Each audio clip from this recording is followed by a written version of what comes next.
This is Akudo, let the truth be told. I got vibes of grace, lighting up the dark. And then that's when I went in the Army. And in the Army, they were like, okay, you can be an engineer, you can be a infantry, you can be infantry. So they gave disagreements. Right. That's a very good way to, yes. You're anticipating it before it happens. Right, exactly. So you're preparing. Okay. Right, because disagreements are important. And we're going to invite like 10 to 12 execs, founders typically, not looking for like huge company execs at this point, but, companies, maybe up to 15, 20 million, something like that. The third scenario, the worst one, is they implement it, and they don't know how to manage it. And so they say, we're going to go back to what we were doing before. That is. Are you stuck with slow banks and no funding? Waiting weeks for a loan can sink your business. At Monify, we deliver MCF funding fast, up to $25 million in just 24 to 72 hours. A simple application, lightning fast approval, and money in your bank ASAP. Get back to growing and not waiting. Call Monify LLC today and get funded tomorrow. Texas businesses trust Monify. Will you? Don't wait, because funds go fast. So apply now at www.monify.com or call 1-800-608-0490. Monify, wealth born of character. Right, guys, we have another one today. My name is Great Akudo, and I have a wonderful, wonderful special guest. I always have special guests for you guys, but welcome to the Akudo Experience. Hey, my guest today is a child of God. I always like them being a child of God, but you don't have to be. But he is a child of God, and he's a business consultant. He has had a business for almost 2 decades. That's longer than so many people have been alive. So you don't play with whatever he says. He has a lot of wisdom to offer us today. And right now, he's currently working on a think tank and a mentorship program that involves younger people and targets the people between the ages of 16 to 26. And he also has a retreat program. We're going to talk about all that today. But without any further ado, welcome to the pod, my special guest, Rick Meekins. Hey, Rick, how you doing, sir? Doing great. Thank you so much, Great. I'm so excited. Man, I'm more excited. I'm more excited because I know you are an overcomer, and like you told me, the devil doesn't like you. Guess what? He doesn't like me either. Yeah. I want to be a threat to him as well, But tell us about you. Who is Rick? Like, what do you like, Rick? Who are you? We need to know. I would love to start off by talking about like my personal mission. So my personal mission is educate, equip, and inspire people to pursue extraordinary goals. I mean, that's what I'm about. If you come to me with an idea, I'm going to say, okay, let's figure out how to get this thing done. I don't mess around. We're trying to make things happen. And, it's really cool. As an entrepreneur, I've had the privilege of helping other people, and really helping other companies, business owners, founders, really figure out what that thing is that they love to do, and just like go a little bit further. I remember, working with an accounting firm. The guy's just like, hey, I want to, get, 5 or 6 people in my firm. I want to get about 300 customers. And I'm just like, dude, we could make this like a franchise model, and we can, launch it all over the country, and we can do it. He's just like, oh my gosh, I never thought about that. It's like, and that's what I love to do. And I don't say that like for my benefit. I say that because I love helping people. I love seeing people be the best versions of themselves. So that's me. That's kind of me in a nutshell. Right. If you were to look at me kind of from a tactical perspective, I'm kind of like a business engineer. I get into a business and I figure out, what's going on, how to make it run better, how to make it smoother, how to make it, I'm kind of like the 3M of business consult of the business world, where, we take something that's good and we work to make it great. And the other piece to me is I'm a very strategic thinker. So I'm always thinking 3, 5, 10 years down the road, no matter what it is that I'm working. Like my personal life, I've got like my 10-year plan. I'm just like, okay, I'm going to open up a hotel. That's smart. So that's probably me, the easiest version of me. Interesting. That's amazing. A great version of you, and we want that today. So now, can you tell me a little bit about your journey with Christ and how Christ has impacted your life and your business as a person? Take it. Bro, that's a great story. I don't get to tell this story very often. So Please I tell was one of those us. kids. Like I was one of those kids that was just like raised in the church. Like I remember being in the church nursery room. You know what I'm saying? Like getting That my young. siblings and like playing in the cribs and stuff like that, you know, with my Wow. friends. So that's where it came back. And so I was going to like vacation Bible school. My mom was the Oh, yeah, teacher, yeah, my yeah, yeah. dad was the deacon. So I got Oh, saved in vacation Bible school. The problem with me though is I'm yes. not a, you know, in the box kind of thinker. I'm not a follow the rules for the sake of following the Yes. rules. God knew Yes. that. Yes. And Yes. he took me on this journey that I didn't expect to go on. You know, so I go through, you know, whatever 20 years or whatever, and Mhm. I end up in Bethlehem, Pennsylvania. Smallest town, used to be a steel town. So I ended up there, and I'm Mhm. in the restaurant business. And I have to say, you know, I never lost my faith. I never lost my connection to God, but you Mhm. know, you wouldn't be able to look at me and look at somebody that wasn't a Christian and say, "Hey, you know what, that guy Rick is a Christian." You just wouldn't do that. Oh, I got Um, you. I got you. so I was kind of led to go to I ended up going to college, and it was one of those things where I'm in the restaurant industry Mhm. and I was paying attention for whatever reason to threes. And so I heard this one college mentioned in three completely different arenas. So I was just like, you know what, let me go and check this thing out. Oh, like the numerical type of thing? Yeah. And it wasn't like I I was got really you. looking for a miracle. It was just kind of like, okay, I want to go to college. Where should I go? You know, and I'm in a college town. They were like, this town is like this big. Allentown, Pennsylvania is like this big, and they had like 10 colleges there. So I'm just Okay. like, I don't know where to go. So Mhm. this college, Moravian College, showed up like 3 times. So I was just like, okay, I'm gonna go there. Bro, Okay. it turned out to be a theological seminary. And The so I irony had of life. courses in the Bible, you know, and the best course in the world for me was philosophy of religion. And this dude, my professor, spent the first half of the semester going through like all the philosophers and like disproving the Bibles. It's like this, that, Oh, this, that, this, wow. that. Second half of the semester blew up all the arguments. Okay. Same time, God is dealing with me, you know, on a Mhm. spiritual level. And he's like, all right, Rick, so you're, what was that, 26, 27 years old. He's like, all right, dude, this is what we're going to do. You keep living this life you're living, you know, and Mhm. having fun and all that good stuff, or you can live for me. There's no gray area. There Okay. isn't. And I swear, I mean, I'm sitting in my apartment by myself, you know, and this spiritual battle's going on. And I'm just like, God, I pick you. Wow. So and it was really cool. I'm like literally like driving down 22 in Mhm. Allentown, and I like just had that epiphany moment where, you know, it's just like I had that connection that God wasn't just the dude in the Bible, or God wasn't, you Mhm. know, just the picture of Jesus on the wall, but God was part of my life and he wanted to work with me.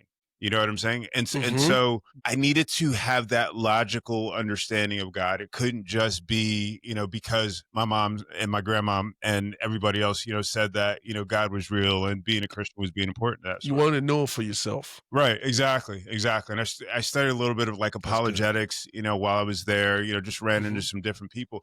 It was really cool. It was really eye-opening for me. And again, it was Mhm. something that was really important for me. You know, I Mhm. didn't quite make that, you know, that that veer, you know, that change. You know how you hear about like those pastors, you know, they were, you know, alcoholics or whatever, and they get found like on a park bench and they go to Mhm. AA and stuff like that. And all of a sudden, you know, they're I didn't have that. I was actually kind Oh, of jealous of that because I wanted that sort of change. And you know interesting. what? Eventually, I got it though. You know, there were things that were happening in my life that I Mhm. was allowing to happen in my life because my life just turned into this, you know, this matrixy kind of, hey, we're Mhm. doing the same thing over and over again. We're not really thinking about Oh, it. I We're not see, I adding see. value to the world. I lost myself, and then one day, it was about a year ago, you know, Mhm. God said, okay, you know, it's time for change. You know, same question again. It's like, do you want to keep doing this or do you want to live, you know, do you For want to me. do this thing that I want you to do?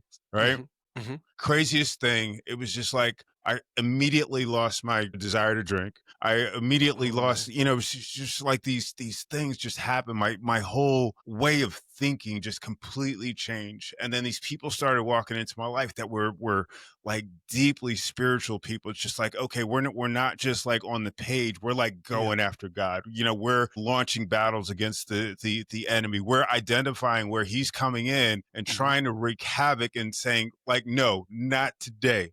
And Yeah. just like push that away. And so that's where I am right now. It's like my walk has just gotten, so much deeper and so much more personal and just so, It's getting and the sharper and coolest thing sharper to okay. and the coolest Uh, thing is like mhm. the more I've been in this phase, the more God has like literally shown up. I was Interesting. I was struggling with I needed some money for something, and Mhm. I got finished with my workout, and Mhm. I'm just like frustrated, and then God just shows up. It's like, you got faith or what? I'm just like, yeah, I got faith. And then at the end of the day, a check shows up. I wasn't expecting it. It just showed Really? up.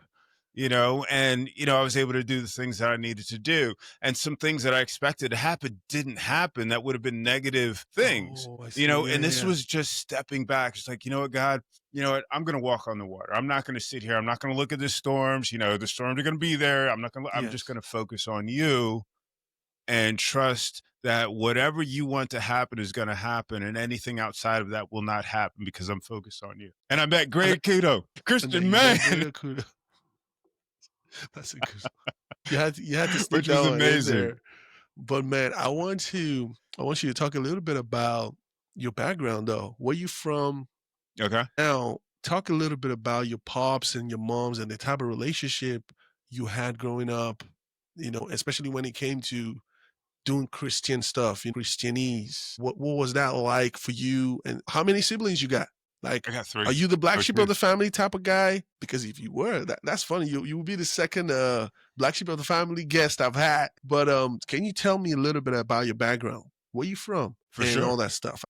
For sure. I'm from a little town called Willingboro, New Jersey. Oh, It's okay. about 20 minutes north of Philly, a little bit south. It's right between Trenton and Camden. If you know Gotcha. that area, not too far from the Delaware River. It's actually one city over from the Delaware River. So I was Okay. born and raised there. Like, my parents lived there until I think about like 10 years ago in the same house that we were born in.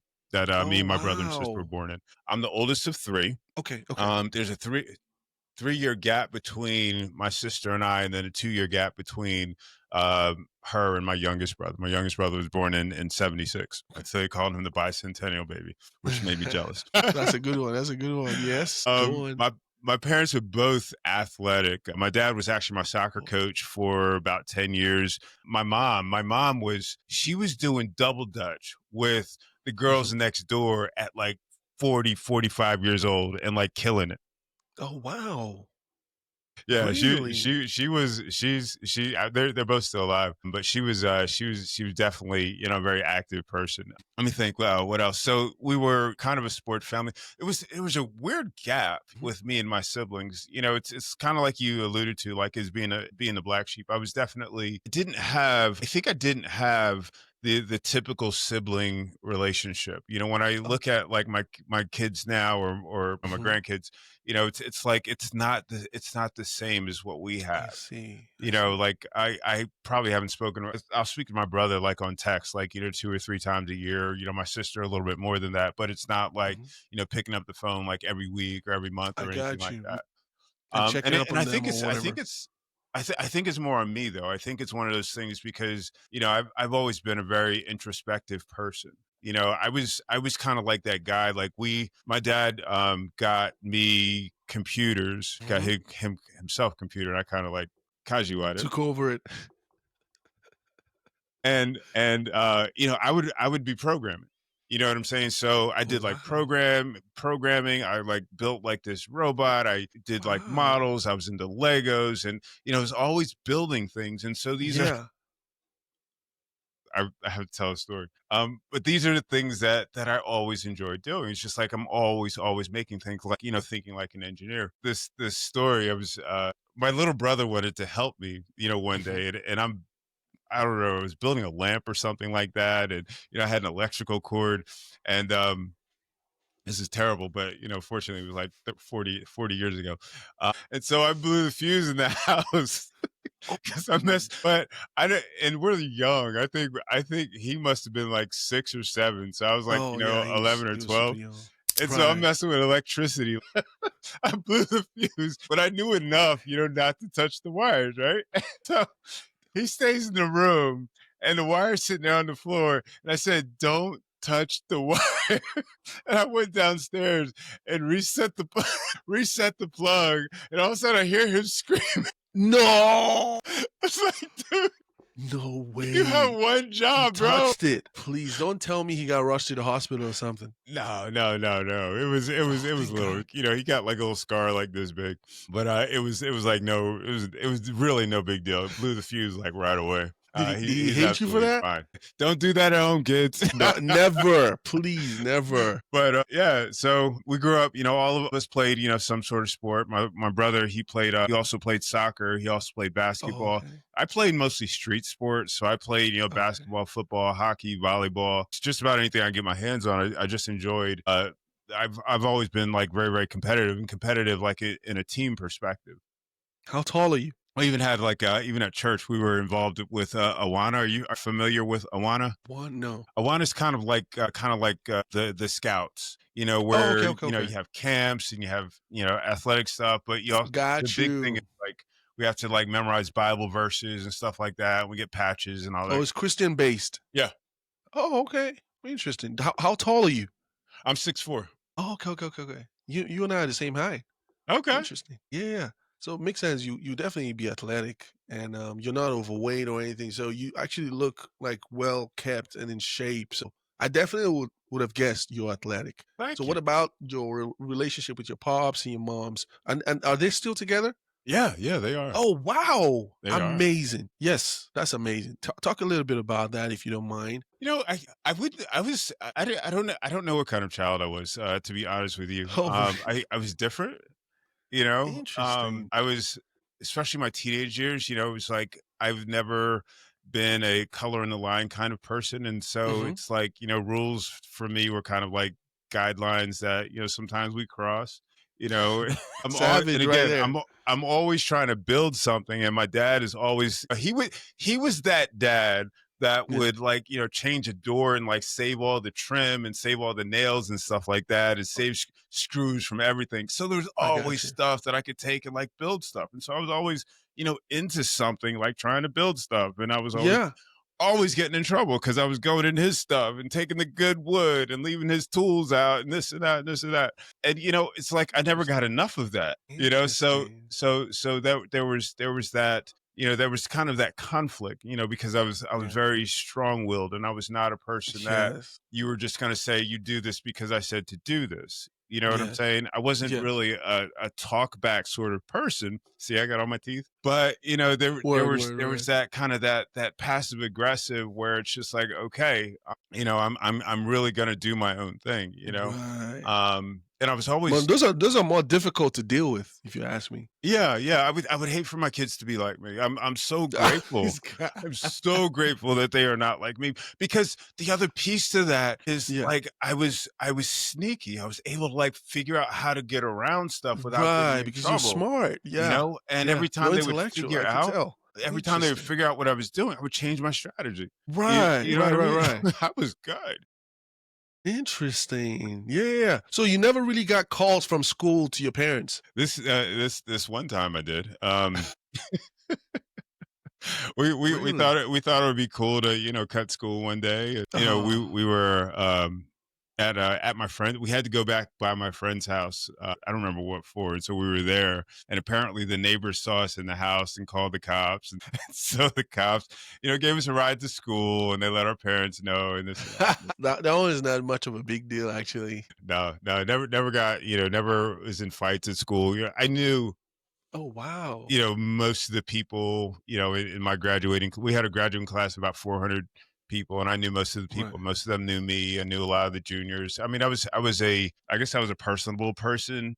Yes. Yes. There were no cliques I would think that I was deeply involved with, but there were no cliques that, I couldn't go up to and talk to folks. Right. You definitely seem. I was talking to someone about this. There's a difference between being friendly and being social. So, what would you say you are? Are you more friendly than social, or are you more social than friendly? I'm definitely more friendly than social. I Oh, would say, like, and okay. you would see it at my gym. It's like at my gym now, it's like a lot of people will say, hey, Rick, blah, blah, blah. But, there are very few people I would really have a Right, in-depth conversation with. right.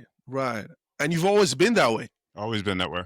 Because Always some been that way. people grow into it and some people, I guess, fall out of it, for lack of a better term. They used to be more friendly than social, and then they changed as they grew older, and Yeah. vice versa. So you've always been that way, more friendly than social, Yeah. Yeah. even in Absolutely. school. Oh, wow. Interesting. I would say that I grew Yeah. into being less social and more friendly, or more friendly than social. Why I was used to that? be more social than friendly Why in the was that? past. Was there something that happened or? I was man, growing up, I used to have a lot of quote unquote friends. Not really friends, but growing up, I used to have a lot. Come to my house, hang out with my family. My mom is so chill. She'll let them even go to my kitchen and get something to eat if they want to. So they love Mm, my house. I had so many friends, bro.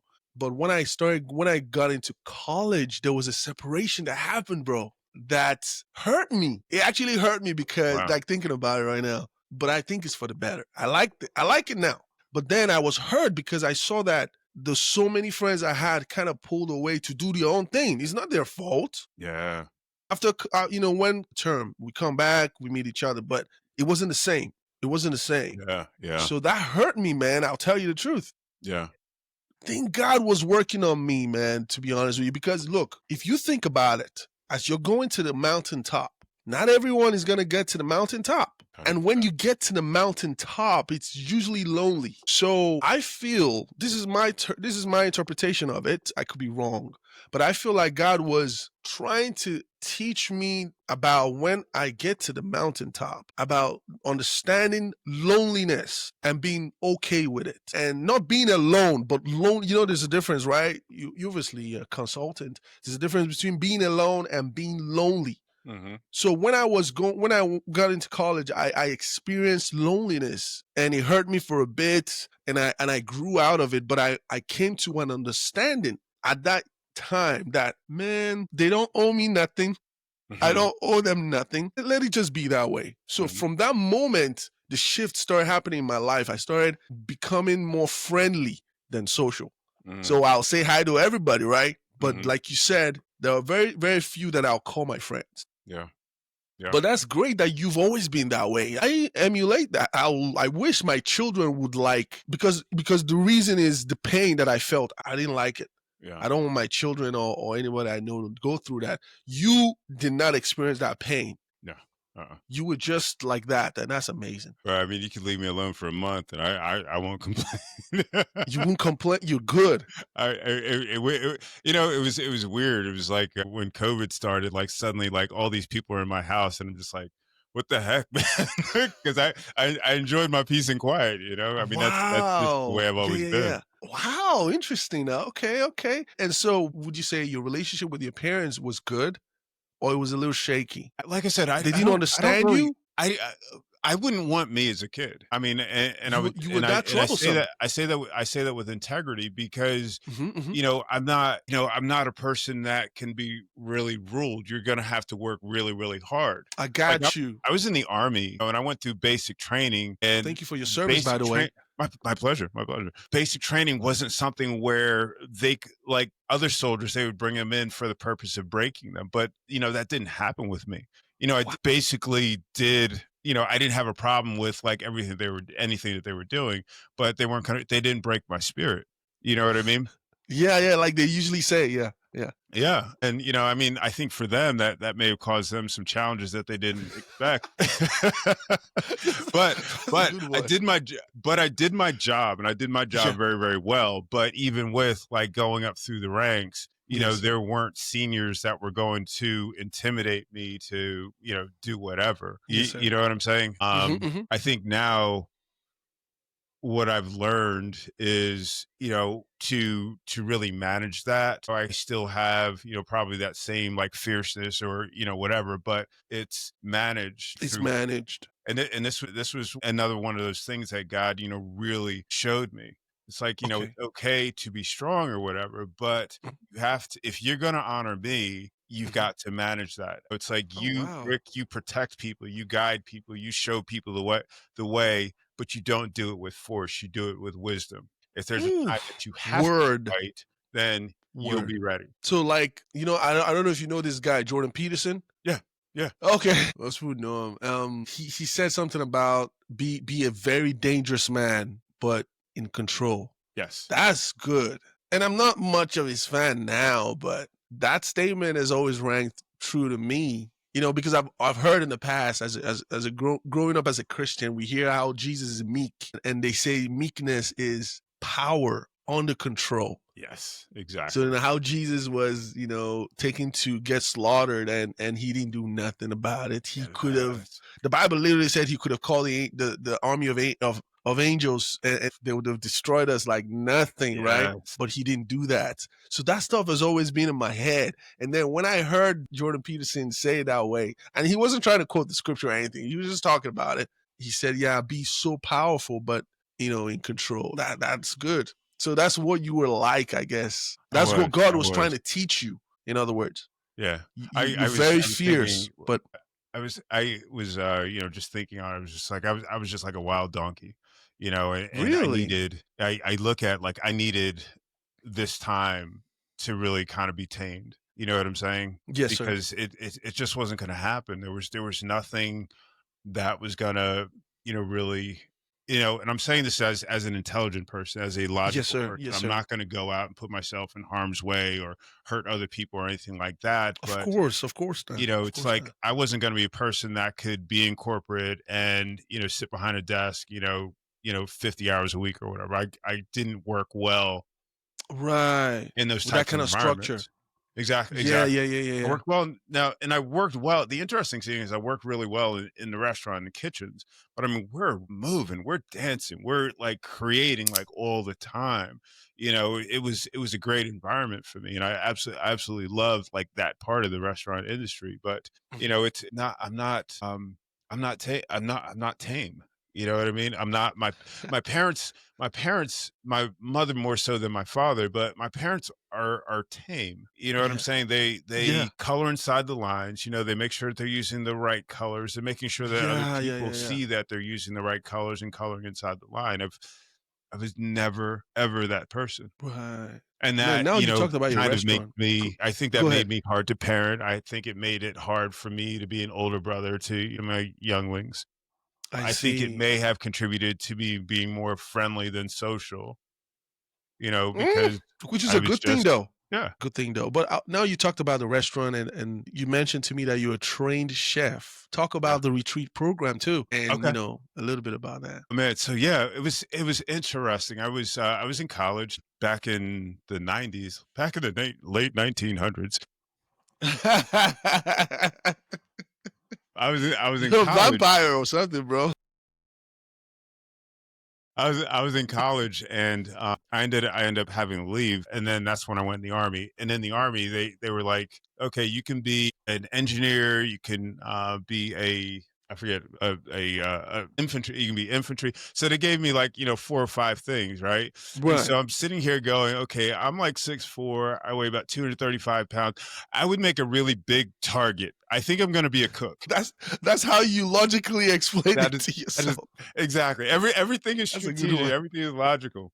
Oh, Lord. And it was interesting. Somehow, I think it was because I got left behind on a deployment. As I think about it, I ended up getting on the culinary arts team. The culinary arts team like competes with Army chefs like from all over the world. And so I went there, and I was good enough as I was a cake decorator. I was able to decorate cakes, and so I was able to go there and compete. I didn't win. I mean, the stuff that they did was absolutely like mind blowing. Oh wow! You'd literally have to see it to believe, some of the stuff that I saw. And this was all like presentations. It wasn't like you're cooking food and giving it to the judges and they're tasting it, but this is rather you're presenting food and you're doing Yes. sugar work, you're doing cakes, you're doing all kinds of stuff, just beautiful. And it was amazing. So I went and they were happy with me that I decided to go. And so I asked if I can go to Johnson and Wales University, they had a campus there in Norfolk. I was in Newport News at the time. They had a campus in Norfolk, and that's where I got my training as a chef. And then for some crazy reason, I decided that it would be cool to also work at it was a Bush property, like the Budweiser Bush people. They had okay. They had an estate there. I can't remember the name of it. But they had an estate there with like really, really high level kitchen. Like, some of the, senators, Congress people would come through and eat there. And I think some of the presidents have eaten there. So I thought it'd be really cool to get a work job in the there, military, go to college and work at this high level restaurant where I got to sleep like every 2 days. Wow. Really? Why?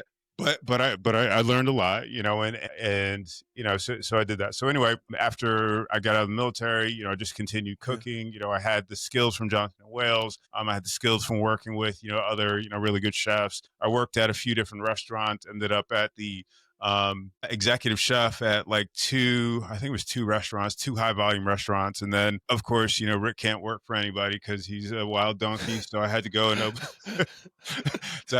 open up my catering company and then turn the catering company into a restaurant. And so that was, it was a great adventure. I learned so much about business and planning and operations and that sort of thing. Because a kitchen, a restaurant is like really complex when it comes to business models.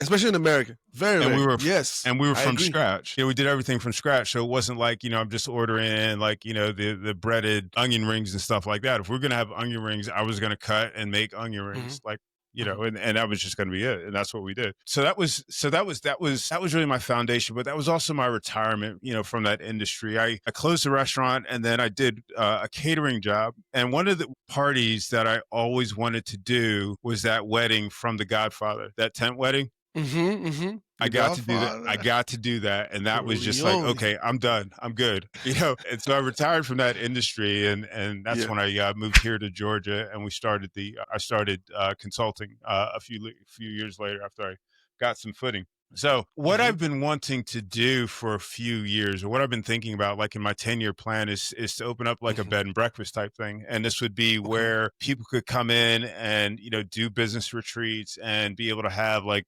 a business center, it was like a multi-purpose type of thing. And recently I was talking to some friends and saying, hey, you know what, I'd love to do this thing. This is on my 10-year plan. And they were like, why don't we do it now? And I was like, that's a really great idea. And so I've got a couple of friends, and what we're going to do is we're going to get a property, probably looking in North Carolina or maybe a little bit south of Atlanta, one or the other. And we're going to invite 10 to 12 execs, founders typically. I'm not looking for like huge company execs at this point, but, companies, maybe up to 15, 20 million, something like that. And we're going to help them kind of reset. One of the things that happens as a founder is, we get caught kind of chasing our tails. And, that thing that got us into business, that thing that got us to the point where we have a successful business, we start to lose. And you could see it when COVID hit, because when COVID hit, everybody, we didn't automatically put on our creative caps and say, okay, how can we take advantage of this? How can we make our company? How can we continue to employ our people? We said, crap, what are we going to do? We can't get to work. But what got us here as entrepreneurs, that creativity, we still have it in us. Yeah. And so facts. So what we want to do is we want to create this space where people can come and get that energy back. And so we're going to have like yoga and meditation work. We're going to have fine cuisine. I'm going to be cooking. There's another woman that's a chef, and we're going to, create an incredible menu for like each, like every time we do this, we're going to do a different menu. Again, from scratch. It's going to be beautiful. And we're going to do some strategy work. I've developed this framework, and it's really based on my history as an athlete. Because if you think about it, it's like when you're on the field with your team, you're going obviously against another team, right? Within the first 15 minutes, you learn something new about that team. And so what do? You make adjustments. You know what I'm saying? Yes. And then you do the same thing. And so you finish the game, you evaluate the game and you make Yes. adjustments. And so this is what companies need to do. But the other thing companies need to do is think about it in terms of their players. Because if you build just this general strategy and you don't have the players on the field to be able to execute it, it's not going to be successful. It's not going to be successful. Right. And the third thing that if you, especially, you know, you see it in the NFL a lot of times. The third thing is that guy that's sitting all the way up in the top of the bleachers looking at every play. And he's the one that's directing the strategy as the team is advancing or, you know, whatever through the field. Right, and that right. oversight, that growth leadership is essential in helping companies get to those next levels quickly. A lot of times CEOs, we're visionaries. wow. You know, we can see the future. We can see where we want to go. Our operations, you know, we're making it happen. But there's a role that's not really being really well developed, is that growth leader saying, okay, okay, we're still going towards the vision. Okay, we're still making things happen. This is the opportunity, or this is the threat that we need to adjust. And so this is what I want to teach folks at this 3-day retreat that we're going to be doing. It's just going to be 3 days? Yeah. And then afterwards, what happens? Like you close it down? Yeah, well, we're going to do them periodically, and we're going to certainly make ourselves available to be able to provide continued support. But we want to give them a good foundation to work from. We'll get feedback. We'll see how they want it. If they say, hey, this needed to be 5 days, or, you know, whatever, you know, we'll get that back. But for this initial one, we want to, you know, keep it, you know, quote unquote safe. This will be kind of our minimum viable product. So just to make sure let me recap what I understood from what you're saying. You want to get the property to host a 3-day event where you invite executives to a meal that you're going to chef over, and then you teach the growth leadership model that is used in sports. But do you teach it to the executives, or do you teach it to other people? So I'm going to teach it to the executives. So we're actually going to put on the event. So we're actually going to rent the space, and we're going to do everything, you know, soup to nuts. So we're going to do, you know, the yoga, the meditation work. We're going to do the food work, and we're going to do the strategy work, the strategy training piece. And they'll be able to go home. They'll actually be able to go back to their office and say, okay, this is our new plan, you know, going forward. This is the direction that we're going to go in. So it's not like just, you know, lecture work. This is like, I don't do lecture work. I do workshop work. It's like, we're actually going to take value home from this place. Yeah. I was about to ask you some kind of workshop. Okay. But you're using your experience as a chef to make it different. It's different. It's not a typical event where you come and do, you know, the typical workshop things. That is tiring, bro. I'll tell you. I've been to some real estate investment seminars, and they do a lot of workshops, and man, I don't like it, bro. But I mean, it works. The key is mindset. I mean, if people are not in the right mindset, if they're not, you know, if they're thinking about, you know, the kids, or thinking about, you know, what's happening at work, etc., they can't leverage that creative edge that they have. So that's that third component. We want to teach them techniques to be able to really still their mind and really be in a great place. You know what people will find, and I see it over and I had a guy on my podcast, we were talking about it. You know, if we can focus on the things that we do really, really well, have enough rest, we can actually be more productive. You know what I mean? If we can have the right mindset, we can be far more productive than we can grinding out 8-hour days, 5 days a week. That's a very good point. So I want people to know that, because I want people, again, it's important to me for people to be successful. That's my passion. And I believe you, because you're more friendly than social. So it makes more sense that you care more about the depth of the relationship than the surface level. You want everybody to be successful, but when it's time to get nitty-gritty into it, people that have the mindset you have, that's focused more on the relationship to nurture it, it's more profitable for the receiver at the other end. I heard a pastor say, whatever money can buy, relationships can pay for it. And it stuck with me forever. And it's true. I'm worth more than money, because if I'm friends with Bill Gates or Mark Zuckerberg, I don't necessarily if I'm really good friends, that is what I mean. I don't really have to buy a Maserati or a Lamborghini or a $1 million home.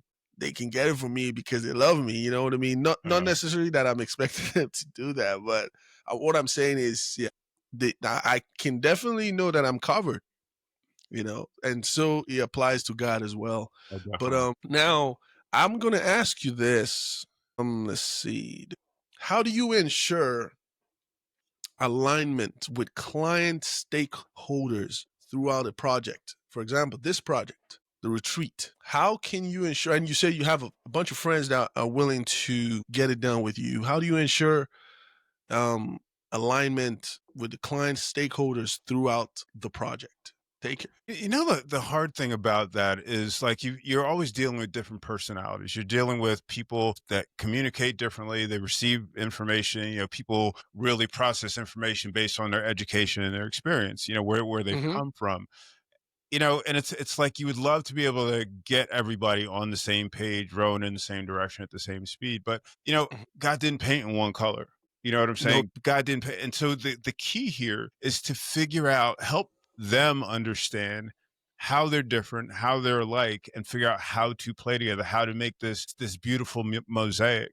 We had we had an issue in my company when the company was much larger, where there were two team members that were they were working on our social media program, right? The one person was the tactician. She was the person that was always, you know, making sure that everything was getting posted, it looked right, et cetera, et cetera. And then the other person was a manager, and the manager went to her, was like, hey, you know, person, we need to do this in this way, and this is why, blah, blah, blah. The tactical person came back, was like, okay, well, we do things like this, boom, boom, boom, boom, boom. So the manager comes to me and says, hey, you know what? I just had this conversation with the social media manager, and she gave me feedback. She was being very, very difficult. I don't know why. I didn't do anything. Oh, wow. So what we did is we did a personality study of everybody on the team. And so what it turned out is, because these two have different communication styles, they were both being supportive. One was providing new information. The other one was making sure the first knew the original process and then could have more information in order to guide the social media manager properly. So it wasn't that she was pushing back. She was making sure that the manager was informed. Manager didn't realize that. Manager didn't think that way. And so this is a key example of where we need to understand people's drivers, what makes people go. And it's not just understanding, but being willing to accept that people look at things differently. You know, I'm going to be that person that is always strategic. And so if you're a visionary, I'm going to say, okay, this is what's possible, you know, within, you know, whatever time frame. And I'm going to talk about the risks that are involved. As a visionary, you probably don't want to hear about the risks. You don't want to hear about what's going on, because you're trying to develop this, you know, this vision. Just want to get done. Yes. Right. Exactly. And the other thing is, I'm going to take the time to make sure that I've thought it out, where again, as a visionary, it's just like, let's go. Yes. So if we understand each other, you're going to go, okay, you know what, Rick, I trust Rick, because Rick is not going to let me fall. He's not going to say, hey, don't jump off the bridge. You know what I'm saying? He's going to say, okay, we're going to jump off the bridge, but we're going to jump off this bridge, okay, at this time, you know, and we're going to have this equipment to make sure that we don't die. Right. You know what I mean? So, I mean, that's, right. And so by understanding these things, understanding the members of our team, being able to leverage their abilities, you know, we're able to get everybody in a level of alignment. And this includes our naysayers, because the people that are going to say, hey, you know what, this is wrong, or these are the people that are going to be kind of the indicators about things that we need to think about, things we may have missed in our strategy or in our planning. You know what I'm saying? We don't dismiss those people. Those people are critical to making sure that we're able to go forward effectively when we go forward. Yeah, man. You know what I was thinking when you were saying that, when you were giving that analogy about the visionary wanting to go. You read the book Think and Grow Rich, where, I don't know if you recall when, what's his first name? Ford. Huh? Ford Motor. Henry Ford. Henry Ford. Okay, I recall in the book when Henry Ford was trying to create the is it V4, V6, something, one of the engines, V4, V6, and then they said it was impossible. His guy said impossible. He's like, nope, go back, figure it out, then come back to me. He said they came back several times telling him it was impossible. This stuff has never been done. He's like, so I want it and I will get it. That was so good. Yeah. That is, but because the book obviously is talking about mindset. how you say it, you stick with it, you're gonna get what you want, especially when he talked about desire. But back to what you're saying about the visionary, it's true that yes, most visionaries want to just go, go, go, but also it's true what you're saying to be strategic about it. We're not gonna just jump off the bridge. We can jump off the bridge, but we need certain tools at a certain time in a certain way so that we don't die. That's a very good one. So I believe that was what was left out in the story of Henry Ford. There had to be someone that was cautioning that area of jumping off the bridge, Yeah, we're all going to do it, but let's do it. And eventually they get it done, by the way, which is obviously. Yes, they did. But that's what I was thinking when you were talking about the visionary. That's pretty good. Thank you, sir. How do you handle disagreements and pushbacks? Because you talked about it right now. So it's funny, it segues into the next question because everybody's different. It's true. So true, man. Yeah. How do you handle disagreements or pushbacks from clients on your recommendation? Well, in this case, it doesn't have to be only clients. Obviously, it could be employees as well. But how do you handle it? I think it's a little bit challenging with clients because clients, 5 things went through my head. The client's ultimately in charge. The client is ultimately the one that's going to give the go, no go. I will certainly help the client understand why they're wrong. I mean, I will certainly help a client, give them all of the information to be able to make an intelligent decision. What I do a lot of times is I'll say, okay, here's 3 options, and I'll give, rationale for each of the options. And then, typically guide them towards the solution that's going to be, best for the company. The pushback that I get the most from clients is I'm looking, 3 to 5 years down the road. It's like, okay, so you're going to sell your company, at some point. Okay. You can't have this archaic software in your mix because it's reducing the value of your company. You need to have this newer software that's integrated with the other things that you're doing.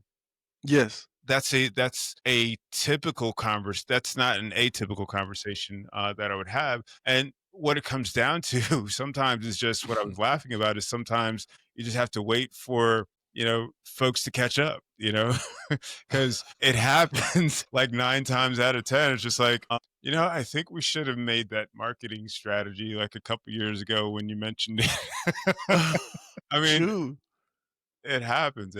But I think in general, though, if I was working in, like within my team, I think the important thing is to have like a manifesto. There's a guy on my podcast, Matthew Hoffman. He talked about his shtick is, business communication. One of the things that he talked about was the idea that, when you're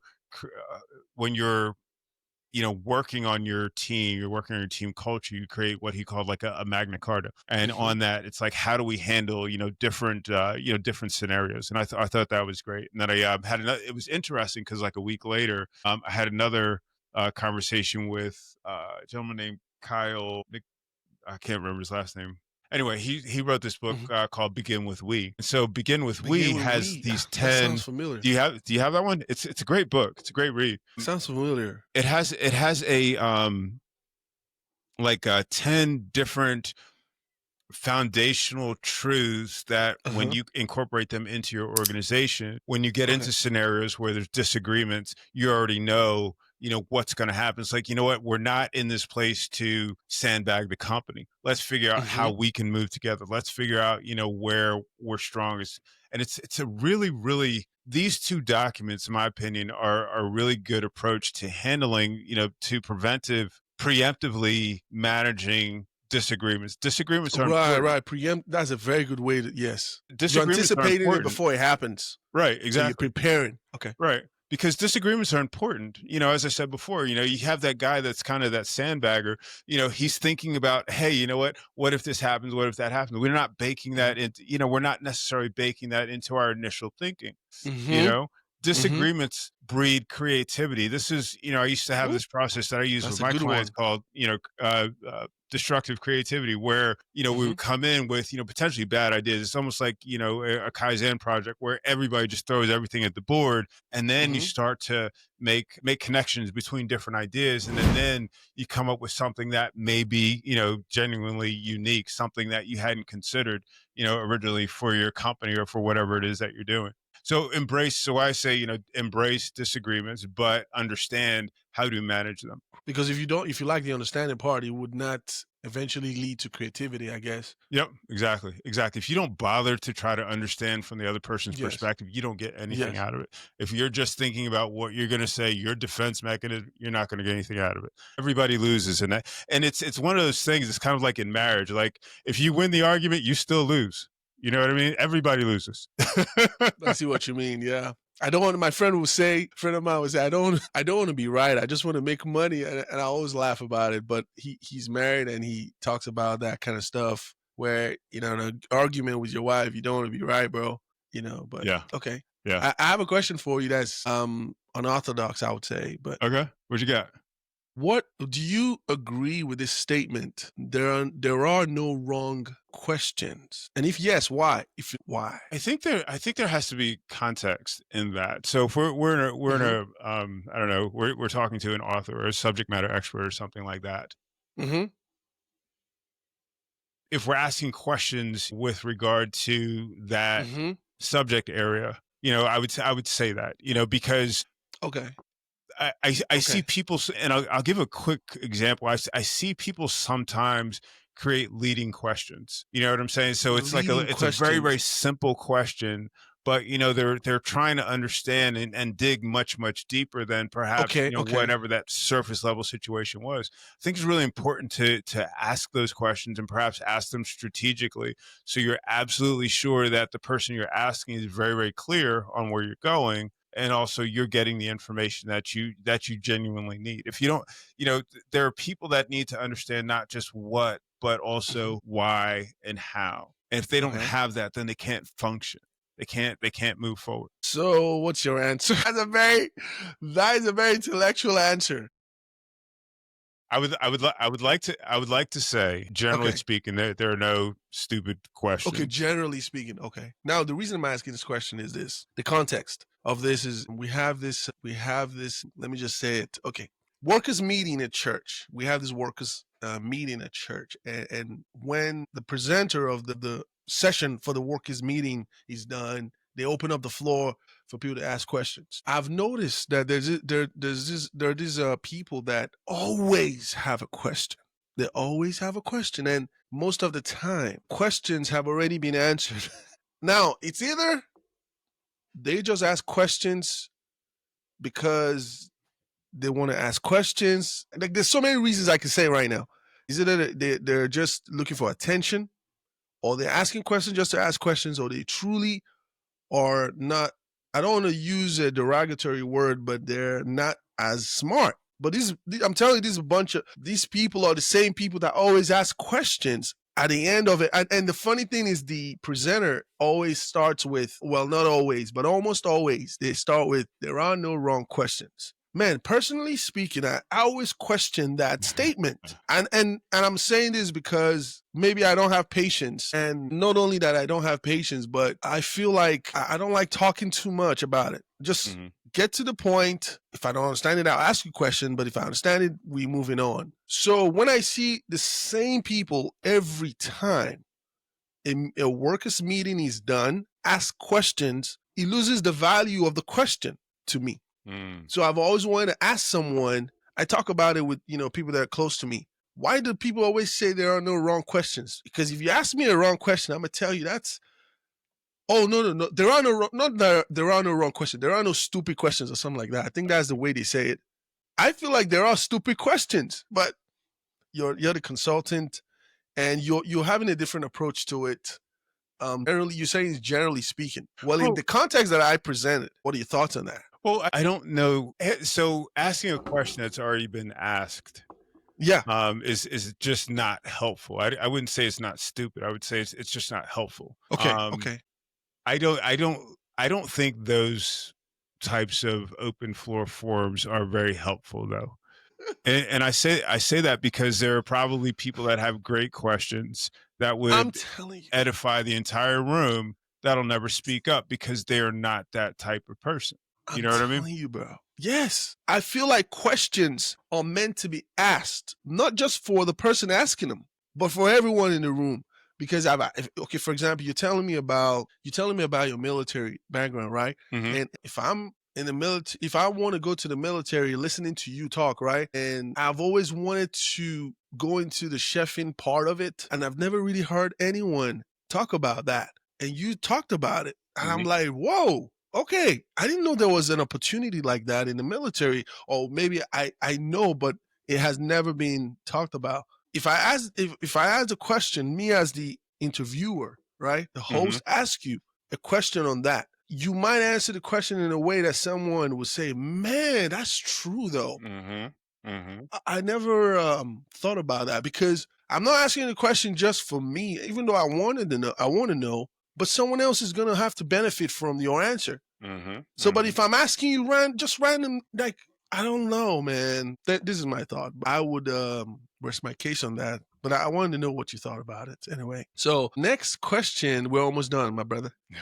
How do you ensure your recommendations are actionable? Now, recommendation in terms of things you want to achieve, and you tell your team or you tell your clients that wants to achieve them, this is what I recommend you do. So how do you ensure your recommendations are actionable and not just theoretical? Yeah, that's an important question. I mean, you can't just hand someone, like, even with, I told you about my 10-year goals. I can't just take Yes. my 10-year goals and write them down on a piece of paper and just hope that they come together. I have to be diligent about Yes. organizing myself to execute them. And one of the things that you do is you come up with what I'll call like a cadence. Okay. And so, for example, for the retreat every week until the retreat, I'm going to commit 2 hours a week to moving this Oh, forward, I see. because I know that that's the amount of time it's going to take to make sure that, we're able to get our space, we're able to get our capital, we're able to Yeah. get everything that we need in order for this to come together. And if I'm working Yeah. on 5 different projects, I'm going to have the same thing based on the amount of time that's going to be required to execute by XYZ time frame. So I've got a time frame for that. I've got a time frame for the mentorship program. I've Yeah. got time frames for the hotel, things that I have to do in order to get a hotel at some point, Yeah. and I have to do this. And I say the same thing to my clients. So with my clients, it's like, okay, we're going to build a project plan. Now, this goes back to the growth leadership thing I was telling you about, because a lot Yes. of times companies get so busy doing company stuff, they lose track, they lose sight of that initiative that could really turn up the dial for them. For example, if I were Yeah. to say, okay, great, we're going to do a new sales marketing customer experience program for you. And this Okay. program is going to increase your throughput by 20%. It's going to increase your overall revenue by 100% in 2 years. It's going to Yes. decrease the amount of staff you need to do the job, blah, blah, blah, blah, blah. Okay. These are things that you need to do. Okay. If I hand this to you, if you don't have the software expertise, if you don't have the marketing, the sales, whatever these expertise, it's going to immediately put brakes on the project. You don't have the team member. It goes back to the team analogy. You don't have the team members in place to Right. execute that. So this is where Right. you need this growth leader to say, okay, you know what, on our team, while we have a great team that communicate, they don't have these particular skills. So we need to bring in Oh, okay. someone that can do the software architecture, that can, write the marketing copy, sales copy, whatever that's going to be Right. in that particular Mm-hmm. case. And then we Mm-hmm. have to be able to test it to make sure that it's effective, because the worst thing that happens, okay, so there's Mm-hmm. one scenario where we go and we create a plan for a company takes the plan and says, okay, this is great, sticks it up on the shelf. There's another scenario where we Oh, give them the wow. plan, they try to implement the plan and they fail, And you feel, because yeah. they don't have the expertise or whatever. The third scenario, the worst one, is they implement it, and they don't know how to manage it, and so they say, we're going to go back to what we were doing before. Oh. That is the So most they don't try costly. long enough? Yeah, How they do don't you know try it they don't long. know how to manage it? They don't manage it long enough. They Okay, will okay, okay. bring in so for example, you bring in a software provider. Software provider comes, he shows you how to use it, and he goes away. You know what I'm saying? Oh, So I see the what you mean. implementation for people isn't as simple as taking a training course Mhm. one time and knowing how to use it. people Man, adapt over time because there's skill, but there's also habit. Yes. You know what I'm saying? So if you always turn your yes. key to the right and you have to turn to the left, how many times are you going to turn? And we change it so you have to turn to the left. How many times are you still going to turn to the right before you Yes. remember to always turn it to the left? Yes. Just imagine if you're talking about that from a process perspective or from a software perspective or anything else. So this again is where that growth leader comes into place, because the growth leader's matter is not just managing the strategy, but also understanding how the new initiatives are being adopted by the team and helping the team to be successful with it. Is there a particular time to measure that? You're going to measure it. You're going to, depending on how drastic it is. So if we're doing a major change, we're probably going to start with like a weekly. And what we're going to do is not just do the change, but we're going to get feedback from the team. What do you think and what do you feel? And is this something you feel like is going to benefit? Do you see how it's working with the company? If it's something that's, minor, perhaps not affecting company wide, you might look at it on a monthly basis. We changed our sales process. The sales team was already selling. We're going to change the process a little bit. So, they're doing a discovery, and then they're doing a proposal, then they're doing a presentation, and they're doing the presentation in person versus emailing it to them. So that's something where we could probably check on a monthly basis versus on a weekly basis, because we want to hear, we want them to have enough time to try it. We want to get the feedback from them, and we want to be able to support them and making sure that, they're doing it in the way that is producing the right results for them. So like in the instance of the software developer, you can keep them for a certain amount of time depending on the project. I see software developers that will create a video of how they've customized the software for a client, and then they send that video to the client, and then they kind of go away. And the client doesn't pay them. So basically, it's a contract based type of project, maybe. Yeah, their job is to come in, do an assessment, or not even do the assessment. Their job is to come in, get the software, change it, code it, whatever, so that it works within the specifications that were architected for them. And then they'll create like a how-to manual. So before, they would just create like a written manual. Now they just do a video of how they're using the software and talk through it. You have to click here, you have to click here, you have to type this in, blah, blah, blah, blah. And then they go away, and they don't necessarily provide that support that people need like on an ongoing basis. So for 100%. Example, I've done implementations where it was like 3 months of support that the team needed, just because this particular implementation only runs like, once a month. And so I needed to be there. I needed to be able to answer the questions and help her to get through this so that it becomes a functional tool for them. So, they haven't called me. So we're in a good place. Oh, I see. Man, yeah, even me, I'm not even a business consultant, but I would never recommend that. When it comes to using the software example, to have them just build a software and send me a video on how to work it, and that's it. Heck no, bro. I did computer science in school, and I know that things do happen even after building the software clean. Everything's working perfectly until you start using it. And then you see some minor changes that need to occur, or errors start popping up here and there, No. As software specifically, they got to stay, to make sure that it's working. True. So now I'm going to ask you the two questions I always ask my guests. Let me guess. Two things. What would I tell my younger self? Yes, sir. What do you do? What do you tell them? This is what I think you should do. Do it. And then second thing, of course, don't do this, man. What would those things be? It's interesting. There's one part of me that looks back through everything that I've experienced, and you can kind of see how it has played into where I am right now. And there were so many places that I needed to veer. So for example, I think that if I hadn't dropped out of college, gone in the military, become a chef, et cetera, I don't think that I would have the same perspective on running a business, running companies, and experiencing extraordinary difficulties. You know what I'm saying? So I feel like I needed that, and yes. I can look over and over again, if we hadn't had that recession, what was it, in 2008? Yeah, 2008. I remember one of the recessions, I couldn't find work. If that hadn't happened, then I wouldn't have been able to go. I wouldn't have thought to go get my MBA. And there have been just so many. If I hadn't gone in the Army, I think that there would have been some gaps in perhaps my training. Maybe I wouldn't be fit. Maybe I'd be, at 50, how old am I? 50 something. I could have, heart problems or something like that. But because of my training, because of the discipline that was instilled, I go to the gym 5 days a week and I brush my teeth and go to the gym. I mean, that's just what I do. I don't think anything else. You know what I mean? True that. So it's really hard. It's really hard. I think one thing I think what I would tell myself is to learn to speak sooner. I think that would have. I do. I think that. So you've always been like, you kept it in.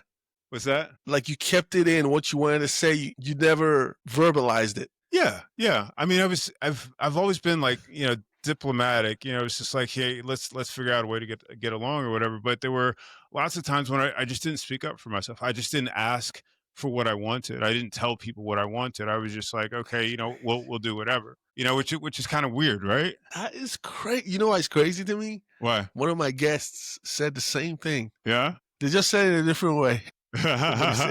They said, open your mouth. And I was like, what does that mean? And then he said, yeah, you got to speak up. Yeah. Wow. So you're saying the same thing then? Yeah. Crazy. Okay. And interesting. I think I've never had that problem, but yeah, everyone is different. Yeah, definitely. I know when to shut the heck up though, but I feel like I know when to say my mind, man. And yeah, that's interesting. What are your thoughts on this thing, man? I don't know. That stuff is another thing that I question. What's up? A lot. Well, not a lot, but I question it though. They say you're an introvert and someone's an extrovert. Mm-hmm. I feel like I don't know. Everyone is a little bit of both. Why is it one side like someone has to be more introverted than extroverted? I feel like that when you catch them at the right time, you find out they're extroverted and all that kind of. You know what I mean? It's a mixture inside of us. But what are your thoughts on that? Well, I mean, what the data shows is that most people do have, like, I would say, like, I don't know what the actual percentage is, but if we look at the bell curve, I would say, like, 80% of people do have both. And what it is the amount of extroversion and introversion people have. So I'm an introvert, but I'm closer to being an extrovert than introverted. Really? Right. But I'm not, I wouldn't sit here and say, okay, I'm an introvert, I'm an extroverted introvert, or, something like that. I definitely, and so, just to be clear, I mean, introversion means that I get my energy, I get restored by being alone, by, just being by myself. Really? That's what it means? Yeah. And so extroversion means that, hey, I need to get out of the house. I need to go to the mall, or I need to go to a movie, or I need to be around people. So that's really the difference between. That changes everything for me. Yeah, it doesn't have anything to do with how much you talk. Yeah. Yeah. That changes. Okay, I never bothered to check. That's embarrassing. Never bothered to check the actual meaning because I already thought the context of the explanation is what he means. That, okay, introverted means you're shy or whatever. You don't like reacting with people. Mm-hmm. And then extroverted means you like reacting with people. So, excited reacting with people. So I just took it at face value. But what you just said makes sense. If that's the case, I'm more introverted than anything because, yeah, I told you, I'm now at peace with being lonely and I gain energy from it. Yeah, I do. I really do. And I'm a very friendly guy, Mm-hmm. But when I'm alone, I love it though. Oh my God. I'm at peace with myself and I think better. You know what I mean? I feel like I achieve better. Yeah. But that is good. Okay, thank you for clearing that for me. You see, there you go. You can tell this is the introvert. This is the introvert joke. Okay. Yeah. You can tell you're an introvert if somebody cancels a meeting and you go, yes. Oh man, no, that depends then on me. It depends on the meeting, man. You know what I mean? Like if I have, I'm doing the funding thing, right? If I have a funding deal and it's it's going to make me 50K, 20K, 10K. Come on, if it's going to make me 50K and I'm meeting with this guy at the council, nah. Don't play with me, man. We're going to have to reschedule the meeting as fast as possible. As fast as possible, absolutely. But, yeah, so, but an introvert doesn't really care. Is that what you're saying? They're the same across the board. Well, I mean, so like you said, I mean, we still make the meeting happen. But what happens is, I guess the analogy you have is like kind of social batteries, right? So you know, an introvert can go into the day with social batteries like fully charged. I can go out, I can talk to everybody, blah blah blah blah blah. But throughout the day, the social battery, you know, depletes. You know, so at the end of the day, like an introvert will literally get overwhelmed. Like for me, I typically don't do meetings on Mondays and Wednesdays. And I do that so that I have time to just, you know, be in my head and do my work. Recuperate, and not have to worry about, oh my gosh. Because what'll happen is, like, especially with like the podcast and everything else, I'll have meetings back to back to back to back. I know, you know, I know and exactly what you I can't do it. I absolutely can't do it. It'll just deplete me. I won't get any work done. I'll be frustrated and, you know. I agree with that. Okay. That makes so much sense. Now, give us a word of encouragement, a word of advice. It doesn't have to be spiritual. It doesn't have to be business related. Whatever the Holy Spirit puts in your heart to give to help our audience today before we wrap it up. You know, I guess what's on my heart. Do you mind if I tell another story? I know I've told a lot of stories. I don't mind. Take it. So, for Thanksgiving, we typically have like 15 or 20 people at our house. And so I'm the chef. And so I'm cooking a lot of food. Right. And so, I was getting ready to cut something. I don't remember exactly what it was. And so I've got, you know, my steel out and I'm, you know, sharpening my blade, and somebody was saying something to me. And, you know, I was getting a little bit frustrated because they were just being long-winded or whatever. And you know, anyway, I ended up cutting my finger and, you know, cutting it badly. Like, it was like, you know, it probably could have, I mean, it's like still damaged. Like, you went as deep as the nerve? Yeah, absolutely. What? And so, having been in the industry, though, immediately, you know, you take it, you know, I grab my finger, I stopped the bleeding right away. Had you know, my kid like wrap up my finger. We did a pressure dressing, so I was able to continue working. To put a glove on, you know, I was able to continue working. And so, you know, this is like, you know, so for 4 hours, you know, I'm sitting here, I'm not going to the hospital, and I'm just, you know, just doing my work. I get the food finished, and so we go to the hospital, right? And it was funny because it was like right before they closed, like the receptionist lady was like mad. She's like, "Y'all, I'm trying to get home to my Thanksgiving, and y'all come in." I don't blame her, bro.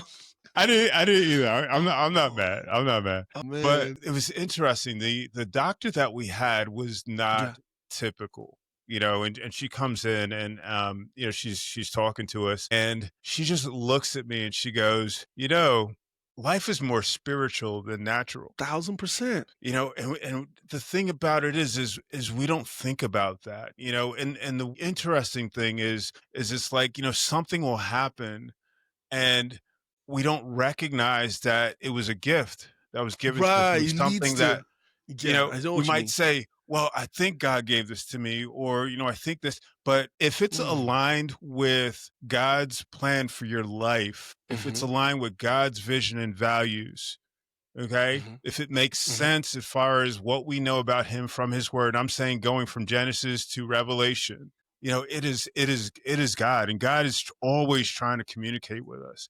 You know, like I said, in the past, you know, 6 months, I've seen like so much, you know, I've learned so much, you know, spiritually, and it's not that I'm a different person. It's not that I'm, you know, I'm not, you know, doing some woo-woo stuff or whatever, but, you know, I'm spending the time in prayer, and I'm learning to listen. I'm learning to distinguish between him talking and, you know, my wishful thinking and my ego and stuff like that.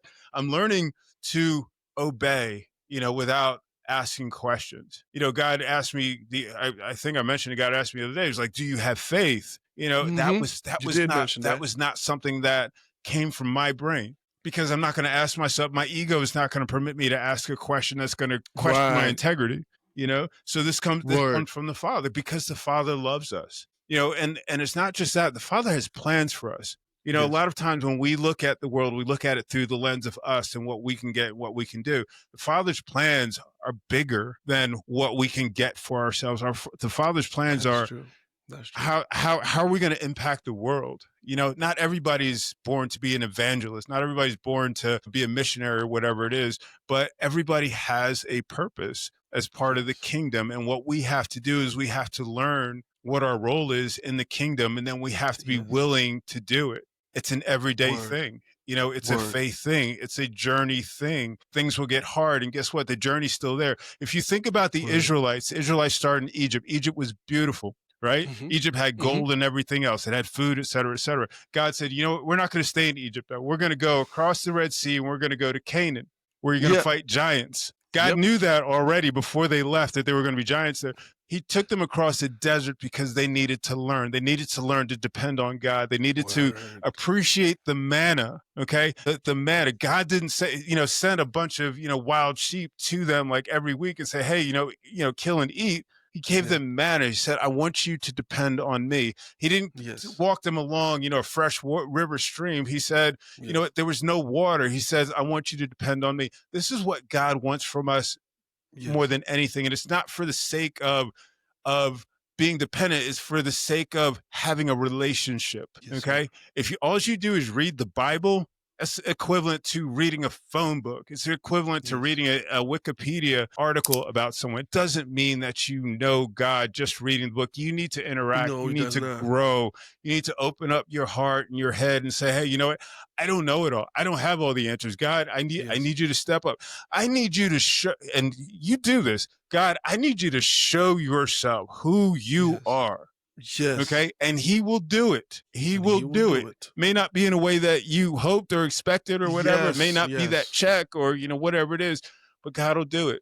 And the cool thing is it's not going to, just like Elisha's experience, it's not going to be in the whirlwind. It's not going to be in the fire. It's not going to be in the earthquake. It's going to be in the whisper. It's going to be in the whisper, but you're definitely going to know it's him. And it's going to change your life if you accept it. Ooh, that's a good one. And that reminds me something I forgot that I wanted you to talk a little bit about. Sorry. The think tank and the mentorship program. Yeah.